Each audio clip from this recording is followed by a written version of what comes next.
اگر قیامت کے روز سب کا حساب کتاب ہوگا تو پھر نبی صلی اللہ علیہ وسلم نے اپنے رفقا کو اللہ تعالیٰ سے عذاب قبر سے پناہ مانگنے کے لیے کیوں تاکید فرمائی ہے؟ کیا یہ عذاب حساب کتاب سے پہلے ہی شروع ہو جائے گا؟ اس سلسلے میں حضور صلی اللہ علیہ وسلم کی یہ حدیث بہت مشہور ہے کہ ایک مرتبہ آپ دو قبروں کے پاس سے گزرے تو فرمایا دونوں مردوں کو عذاب ہو رہا ہے، ایک تو وہ شخص جو پیشاب کے چھینٹے سے خود کو نہیں بچاتا تھا، اور دوسرا وہ جو چغل خور تھا۔ اس حدیث مبارکہ سے کیا یہ بات ثابت ہوتی ہے کہ عذاب قبر مندرجہ بالا گناہوں کے سرزد ہونے ہی پر ملے گا۔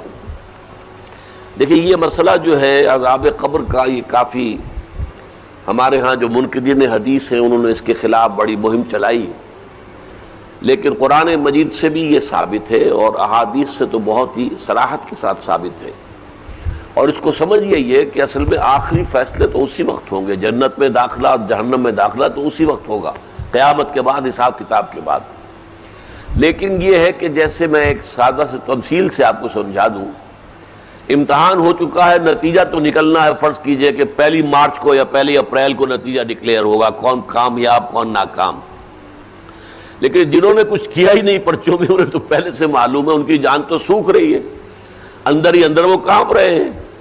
چاہے وہ ابھی یوم حساب تو آنا ہے، ان کا ڈکلیئر تو ابھی ہونا ہے کہ وہ فیل ہے، لیکن ان کے چہروں پر لکھی ہوئی ہے فیلور۔ یہی معاملہ ہے کہ جو کچھ انسان نے کمایا ہے عالم برزخ میں بھی اس کی کچھ کیفیات اس کے اوپر طاری رہیں گی۔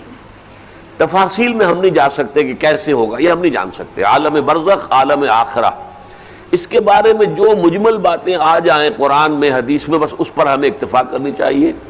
تفصیل میں جائیں گے تو اس سے خام خواہ کے بکھیڑے اور خام خواہ کے اختلافات اور فرقہ بندیاں شروع ہوتی ہیں، لیکن کوئی نہ کوئی عکس ہے۔ سورہ فرقان میں فرمایا یضاعف لہ العذاب یوم القیامہ، قیامت کے دن اس کے لیے عذاب دگنا کر دیا جائے گا۔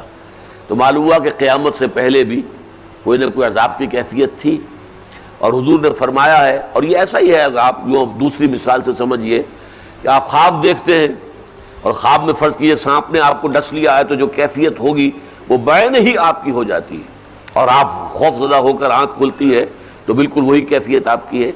یا شیر آپ پر حملہ کر رہا تھا تو جو خوف کی کیفیت تھی، جاگے ہیں تو وہی کیفیت ہے۔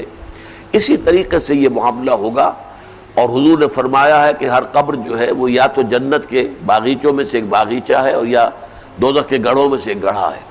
اور بعض جگہ یہ کہا گیا ہے کہ جیسے ہی قبر میں داخل ہوتا ہے تو اس کے بعد جو ہے یا کھڑکی کھول دی جاتی ہے جنت کی طرف سے کہ ٹھنڈی ہوائیں اور خوشبوئیں آتی ہیں، اور یا یہ کہ وہ ایک کھڑکی کھول دی جاتی ہے جہنم کی طرف سے کہ جس سے کہ لو آتی ہے، لپٹ آتی ہے آگ کی۔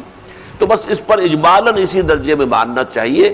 باقی یہ کہ اصل حساب کتاب کے بعد اس پراپر جنت میں داخلہ اور پراپر جہنم میں داخلہ جو ہے وہ تو ہوگا قیامت کے بعد ہی۔